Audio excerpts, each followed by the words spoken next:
We've had a pretty active day, not only this evening, but also this morning as far as rainfall and storms go. Some areas picking up nearly 3 inches. So areas like Princeton, even there just west of Paducah, picking up 2 inches of rain. Parts of southern Illinois, 1.5 inches. So it's been a pretty soggy day off and on for us. And then, of course, with that rain came a couple of storms. We have a few storm reports out of southern Illinois from this morning, mostly wind damage, and then quite a few from western Kentucky near the Paducah area, then off to the east. Again, for wind damage and then some pretty large hail. Had some reports of golf ball sized hail out of western Kentucky this afternoon and evening. So it's been a pretty active day on the good side of things. We are at least not tracking any active warnings or watches.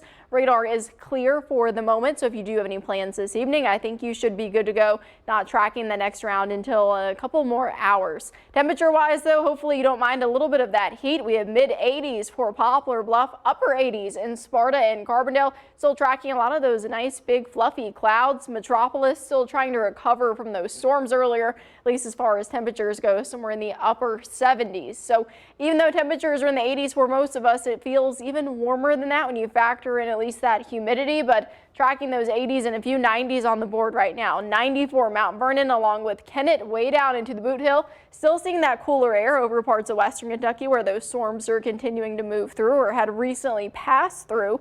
And then mid 80s for Carbondale, Cape Girardeau, Sykeston, Poplar Bluff.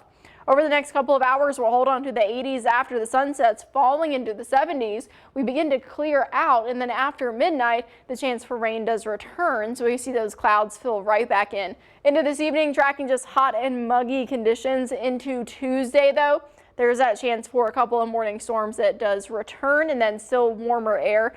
Even there settles back in, and then into the end of the week, it just keeps getting hotter and hotter as we progress through every work day here. So temperatures right now in those mid 80s, chances for rain pretty much move out of here, maybe a spotty stray shower or two tonight, but chance for storms and showers don't really return until after midnight. They'll push through, progressing to the east, so maybe running into a couple of showers as you're out on your morning commute, so give yourself a little extra time just in case any of them do produce that severe weather. Temperatures somewhere in the mid 70s, but already feeling like 80 degrees early in the morning.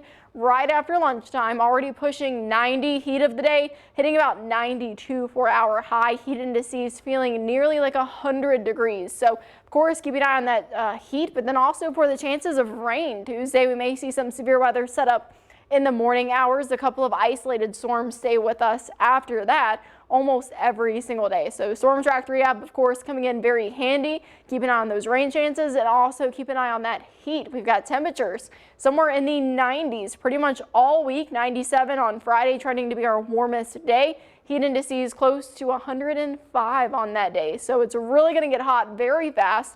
A bit of a harsh reminder that, of course, we're still in summer. We have 60 more days until the start of fall. So still a lot of time before then. Tracking those 90s every single day in our 7 and 10 day. Also tracking the chance for some isolated storms throughout this work week and then again into this weekend. So of course, if you are heat sensitive, just keep all of that in mind as we progress through next weekend.